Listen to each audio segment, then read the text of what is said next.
Class 11 অধ্যায় 3 ভূমিরূপ প্রক্রিয়ার সম্পর্কে। তার মধ্যে আজকে আগ্নেয়ছাস, অগ্ন্যুৎপাত, অগ্ন্যুৎগম এইসব সম্পর্কে বলবো।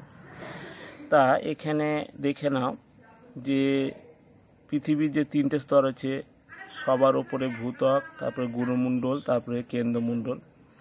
এই ভূত্বক এর ওপরে আমরা ভূপৃষ্ঠের ওপরে আমরা ঘর, বাড়ি, গাছপালা ইত্যাদি রয়েছে, এটা কিন্তু শক্ত। আর বাকি গুরুমণ্ডল, কেন্দ্রমণ্ডল এগুলো হচ্ছে ম্যাগমা, আগুনে পূর্ণ থাকে। এইখানে যে একটা স্তর রয়েছে, পিচ্ছল পদার্থ আছে, সেটাকে বলছে অ্যাস্তনোস্ফিয়ার। এখান থেকে আগুনটা বাইরে বেরিয়ে আসছে।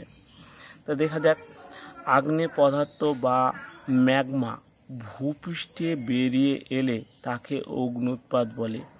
তাহলে এই যে অ্যাস্তনোস্ফিয়ার বা গুরুমণ্ডল, এখান থেকে যখন আগুনটা বাইরে বেরিয়ে আসছে, ভূপৃষ্ঠে বাইরে বেরিয়ে আসছে, সেটাকেই বলছে অগ্ন্যুৎপাত। এটাকে ভূপৃষ্ঠে বাইরে বেরিয়ে আসছে, সেটাকে অগ্ন্যুৎপাত।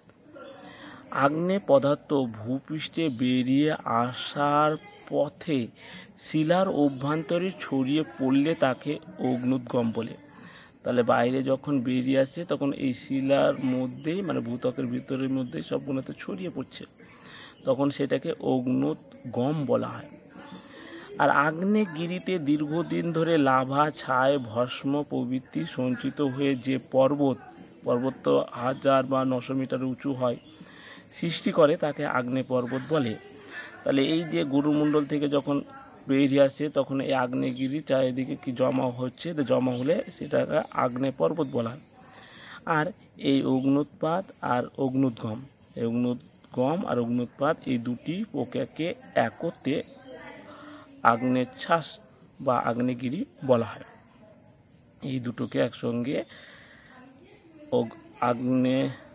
আগ্নেয়ছাস বা আগ্নেয়গিরি বলে।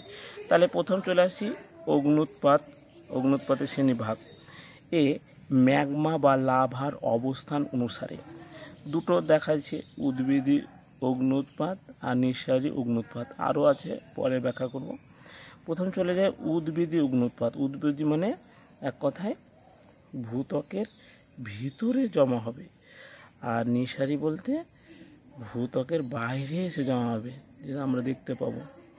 তাহলে এই যে ভূত্বকের ভিতরে জমা হচ্ছে, সেটা হচ্ছে উদ্ভিদী অগ্ন্যুৎপাত। দেখি, শান্ত ম্যাগমা, মানে এই যেখানে অ্যাস্তনোস্ফিয়ার বা গুরুমণ্ডল, শান্ত ম্যাগমার ভূপৃষ্ঠে উন্মুক্ত হতে না পেরে, মানে ভূপৃষ্ঠের বাইরে আসতে না পেরে ভূত্বকের ফাটলে, এই ভূত্বকের ফাটলের মধ্যেই জমা হয়ে ধীরে ধীরে শীতল ও কঠিন হওয়ার প্রক্রিয়াকে বলে উদ্ভিদী অগ্ন্যুৎপাত।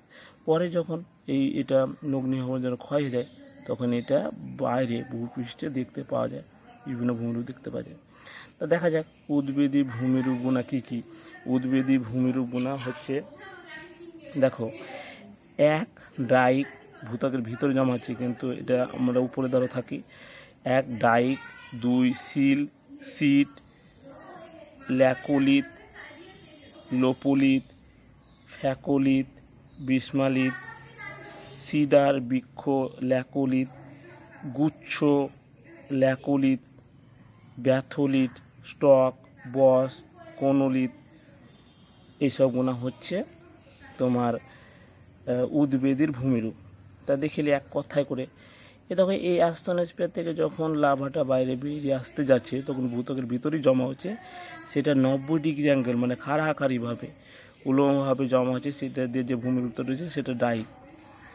আর সমান্তরাল, মানে ভূপৃষ্ঠের সঙ্গেই সমান্তরালভাবে যখন জমা হচ্ছে বা অনুভবে জমা হচ্ছে, সেটা সিল যখন ছোট্ট হচ্ছে, পাতলা হচ্ছে, তখন তাকে সিট। আর এটা উত্তল, খাড়া, মানে চশমার যে লেন্স হয়, লেন্সের মতন, সেটা হচ্ছে ল্যাকোলিথ। আর অবতল, মানে নিচু সরা মতন হচ্ছে, তখন তাকে লোপোলিথ। আর উত্তল আর অবতল এইভাবে যখন তৈরি হচ্ছে, তখন তাকে ফ্যাকোলিথ। আর এই যে ল্যাকোলিথ যখন অধিক, মানে ম্যাগমা জমা হবে, তখন তাকে বিস্মলিথ। আর এটা একটা গাছের মতন আঁকা হয়েছে, সেই গাছটার নাম সিডার গাছ, সেই জন্য সিডার বৃক্ষ ল্যাকোলিথ। আর এই ল্যাকোলিথের চারিদিকে যখন আরও অনেক ছোট ছোট গঠিত হচ্ছে তখন তাকে গুচ্ছ ল্যাকুলিত বলে। এবার এটা গম্বুজ আকার হলে তাকে ব্যাথলিত, ব্যাথলিত ছোট হলে স্টক, আর গোল হয়ে গেলে বস, আর মাথা চারটা হলে কোনলিত। আর এই ব্যাথলিত মানে জ্ঞানের শিলাতে গঠিত এই ব্যাথলিত যখন ভূপৃষ্ঠের বাইরে বেরিয়ে আসবে ওই যে নগ্নি ভবনের প্রক্রিয়ার দ্বারা, তখন সেটা হবে স্তর। এছাড়াও আরও অন্য জল বিভাজিকা স্তর হয় ইত্যাদি। তাহলে এই গেল ভূমিরূপ সম্পর্কে। তা আগে এখানে কিছু এই যে সংজ্ঞাটা বলার আগে এখানে একটু জিনিসটা দেখে নিই। এটা হচ্ছে কেন্দ্রমণ্ডল আর এটা হচ্ছে গুরুমণ্ডল। তাহলে এই যে গুরুমণ্ডলে এখানে যখন ম্যাগমাটা জমা হয়ে আছে তখন সেটাকে বলা হয় ম্যাগমা চেম্বার বা গহ্বর। এবার যে পথ দিয়ে বাইরে বেরিয়ে আসছে, যে পথটা পাইপের মতন, সেটাকে বলা হয় আগ্নেয় নল বা আগ্নেয়গিবা। এটা প্রধান। আর এইগুলা গৌণ আগ্নেয় নল। এবার যে মুখ দিয়ে বেরিয়ে আসছে সেটাকে আগ্নেয় জ্বালামুখ। তাহলে এটা মুখ্য জ্বালামুখ আর এইগুলা গৌণ জ্বালামুখ। এবার তার উপরে যে মেঘের আকার নেয় তখন সেটাকে বলা হয় আগ্নেয় মেঘ। আর এগুলা বোমের মতন ছুটে ছুটে পড়ে তখন সেটাকে আগ্নেয় বোম। তাহলে এই গোনা গেল আগ্নেয়গিরির কিছু বিষয় সম্পর্কে। তাহলে কি আরেকবার বলছি যে উদ্বেদী অগ্নুৎপাত হচ্ছে গুরুমণ্ডল থেকে বেরিয়ে ভূত্বকের ভিতরেই জমা হয়েছে পুনঃফাটলে, সেটা উদ্বেদী অগ্নুদ্গম, তার ফলে বিভিন্ন ভূমিরূপ তৈরি হয়। আর বাইরে যেটা বেরিয়ে আসবে ভূপৃষ্ঠের বাইরে আসবে সেটা হচ্ছে নিঃসারী অগ্নুদ্গম। ওগুলো দিয়ে নিয়ে আপাতত উদ্বেদী অগ্নুদ্গম দিয়েছি। তার মধ্যে ডাইক সম্পর্কে কিছু কিছু দিয়েছে এখানে, তা একবার দেখে নেবে। পরে এখান থেকে কিছু কিছু প্রশ্ন দেব। আজ এইটুকু, সামনে প্রশ্ন ব্যাখ্যা করে দিচ্ছি।